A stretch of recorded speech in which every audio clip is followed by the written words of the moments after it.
दशहरा आने वाला है, देश में जगह जगह रावण का दहन होगा। राम रावण युद्ध में रावण की मृत्यु के साथ ही जब राम की जीत हुई थी, तो उस दिन से हिंदू धर्म में राम के जीत की इस खुशी पर दशहरा का त्योहार मनाया जाता है। रावण के परिवार में दो लोग सीता के अपहरण और युद्ध के खिलाफ थे। वो थे भाई विभीषण और पटरानी मंदोदरी। दोनों बिल्कुल युद्ध नहीं चाहते थे और लगातार रावण को सीता को सम्मान पूर्वक राम को लौटा देने के पक्ष में थे।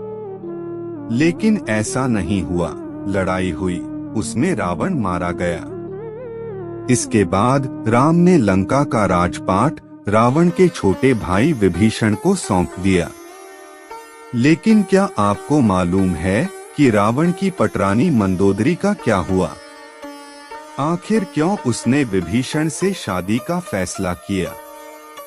कौन थी मंदोदरी? पुराणों की एक कथा के मुताबिक मधुरा नाम की एक अप्सरा कैलाश पर्वत पर भगवान शिव की तलाश में पहुंची। तलाशते हुए जब वो भगवान शिव के पास पहुंची, तो उसने वहां पार्वती को न देखकर शिव को रिझाने के प्रयास शुरू कर दिया। जब कुछ समय बाद वहां पार्वती पहुंची, तो उन्होंने मधुरा के शरीर पर शिव की भस्म देखी और फिर वो क्रोधित हो गईं। पार्वती ने मधुरा को श्राप दिया कि वो 12 साल तक मेंढक बनी रहेगी और कुएं में उसका वास होगा। मधुरा को अपनी गलती की कीमत चुकानी पड़ी और असह्य कष्ट का जीवन शुरू हो गया। जिस समय ये सारी घटनाएं घट रही थीं, उसी समय कैलाश पर्वत पर असुर राजा मायासुर अपनी पत्नी के साथ तपस्या कर रहे थे।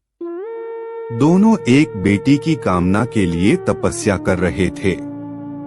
12 वर्षों तक दोनों तप करते रहे। इधर मधुरा के शराब का जब अंत हुआ, तो वो कुएं में ही रोने लगी। सौभाग्य से असुरराज और उनकी पत्नी दोनों कुएं के नजदीक ही तपस्या में लीन थे। जब उन्होंने रोने की आवाज सुनी, तो कुएं के पास गए। वहां उन्हें मधुरा दिखी, जिसने पूरी कहानी सुनाई। असुरराज ने तपस्या छोड़कर मधुरा को ही अपनी बेटी मान लिया और मधुरा का नाम बदलकर मंदोदरी कर दिया। असुरराज के महल में मंदोदरी को राजकुमारी का जीवन मिला। वो अपनी नई जिंदगी में बेहद खुश थीं। लेकिन इसी बीच उसकी जिंदगी में रावण की एंट्री हुई। मंदोदरी के पिता मायासुर से मिलने रावण पहुंचा। वहीं उसने मंदोदरी को देखा और मोहित हो गया। उसने मायासुर से मंदोदरी का हाथ मांगा, लेकिन मायासुर ने ये प्रस्ताव ठुकरा दिया।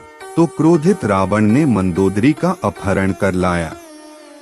दोनों राज्यों में युद्ध की स्थिति बन गई, लेकिन मंदोदरी जानती थी कि रावण उसके पिता से ज्यादा शक्तिशाली है। इसलिए मंदोदरी ने रावण के साथ रहना स्वीकार किया। मंदोदरी का चरित्र रामायण में बेहद नैतिक दिखाया गया है। जब रावण ने सीता का अपहरण किया था, तब मंदोदरी ने इसका विरोध किया। मंदोदरी बार बार रावण को ये समझाने का प्रयास करती रही कि दूसरे की पत्नी का अपहरण अपराध है, लेकिन रावण नहीं माना। आखिरकार राम के साथ युद्ध में रावण की बुरी पराजय हुई और वह मारा गया और मंदोदरी विधवा हो गई। रावण के मौत के बाद भगवान श्री राम ने मंदोदरी को विभीषण से शादी का प्रस्ताव दिया। उन्होंने समझाया कि विभीषण के साथ मंदोदरी की जिंदगी बेहतर रहेगी। लेकिन मंदोदरी ने इस प्रस्ताव को अस्वीकार कर दिया। कहा जाता है कि इसके बाद एक बार भगवान राम, सीता और हनुमान साथ मंदोदरी को समझाने गए। तब ज्योतिष की प्रकांड विद्वान मंदोदरी को महसूस हुआ कि धार्मिक और तार्किक तौर पर, नैतिक तौर पर सही देवर विभीषण से विवाह करना गलत नहीं होगा। महसूस होने पर उसने इस प्रस्ताव को स्वीकार किया और विभीषण से उसकी शादी हुई। हालांकि रावण की मृत्यु के बाद मंदोदरी के बारे में वाल्मीकि की रामायण ज्यादा कुछ नहीं कहती है, लेकिन रामायण के दूसरे वर्जन में जरूर इस बारे में काफी कुछ कहा गया है। रावण के मरने के बाद जब मंदोदरी विधवा हो जाती है, तब भगवान राम विभीषण को सलाह देते हैं कि उसे अपनी भाभी से विवाह कर लेना चाहिए।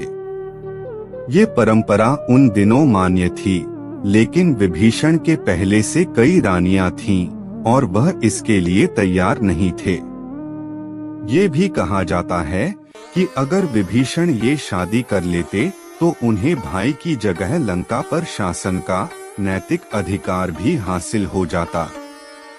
हालांकि ये भी कहा जाता है कि ये विवाह शारीरिक तौर पर पति पत्नी के तौर पर एक दूसरे के साथ यौन संबंधों की बजाय विशुद्ध राजकाज से जुड़ा था, क्योंकि मंदोदरी भी चाहती थी कि उसके पति के निधन के बाद लंका में स्थायित्व और समृद्धि रहे।